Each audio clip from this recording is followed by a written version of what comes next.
Hi hello, നമ്മുടെ ഒരു പുതിയ വീഡിയോയിലേക്ക് എല്ലാവർക്കും സ്വാഗതം. നമ്മൾ ഇന്ന് ഒരു കൂട്ടുകറിയാണ് തയ്യാറാക്കിയെടുക്കാൻ പോകുന്നത്. എല്ലാവർക്കും ഇഷ്ടപ്പെടും, എല്ലാവരും ട്രൈ ചെയ്ത് നോക്കണം. ഓണമൊക്കെ വരുമല്ലേ, അപ്പോൾ എല്ലാവരുടെ വീടുകളിലും ഇത് ഉണ്ടാക്കി നോക്കണേ. അപ്പോൾ നമുക്ക് എങ്ങനെ ഉണ്ടാക്കിയെടുക്കാമെന്ന് നോക്കാം. ആദ്യമേ നമുക്ക് വേണ്ടത് വൻപയറാണ്. വൻപയർ ഞാൻ ഓൾറെഡി ഇവിടെ വേവിച്ച് വെച്ചിട്ടുണ്ട്. കാരണം വേവുള്ളത് കൊണ്ട് ഞാനൊന്ന് ജസ്റ്റ് ഒന്ന് വേവിച്ചെടുത്തിട്ടുണ്ട്. നമുക്ക് വേവിച്ച് വെച്ച വൻപയറിലേക്ക് കായും ചേനയും മത്തങ്ങയും ലേശം ഉപ്പും മഞ്ഞൾപ്പൊടിയും പച്ചമുളകും കൂടി ഇട്ട് നമുക്കൊന്നുകൂടെ ഒന്ന് അടിച്ചെടുക്കാം. ഇനി നമുക്ക് അതിലേക്ക് ചേർക്കാനുള്ള അരപ്പ് തയ്യാറാക്കിയെടുക്കാം. തേങ്ങയും മഞ്ഞൾപ്പൊടിയും ജീരകവും കൂടി ഇട്ട് നമുക്ക് മിക്സിക്ക് അതൊന്ന് അരച്ചെടുക്കാം. ഒരുപാട് അങ്ങ് അരഞ്ഞ് കിട്ടണമെന്നില്ല, ലേശം ഒന്ന് അരഞ്ഞ് കിട്ടിയാൽ മതി. അതും കൂടെ അരച്ചെടുത്തിട്ട് നമുക്ക് വൻപയറിലൊക്കെ ചേർക്കാം. ഇനി നമുക്ക് വേറൊരു പാൻ ചൂടാക്കി അതിലേക്ക് ലേശം വെളിച്ചെണ്ണ ഒഴിച്ചു കൊടുക്കാം.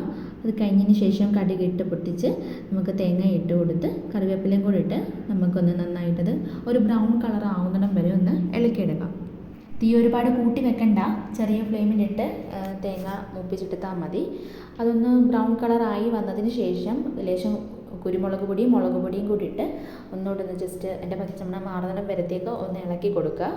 ഇനി നമുക്കത് വേവിച്ച് വെച്ചിരിക്കുന്ന വൻപയറിലേക്കൊക്കെ ഇട്ട് കൊടുക്കാം. എന്നിട്ട് നന്നായിട്ട് ഇളക്കിയെടുക്കാം. വളരെ പെട്ടെന്ന് തന്നെ നമുക്ക് തയ്യാറാക്കി എടുക്കാൻ പറ്റുന്നതാണ്. അപ്പോൾ എല്ലാവരുടെയും വീടുകളിൽ ഇത് ട്രൈ ചെയ്ത് നോക്കണം. എന്നിട്ട് കമൻറ്റിൽ അറിയിക്കുകയും ചെയ്യണം. ഓണത്തിന് ഒരു പുതിയ കൂട്ടുകറി ആയില്ലേ?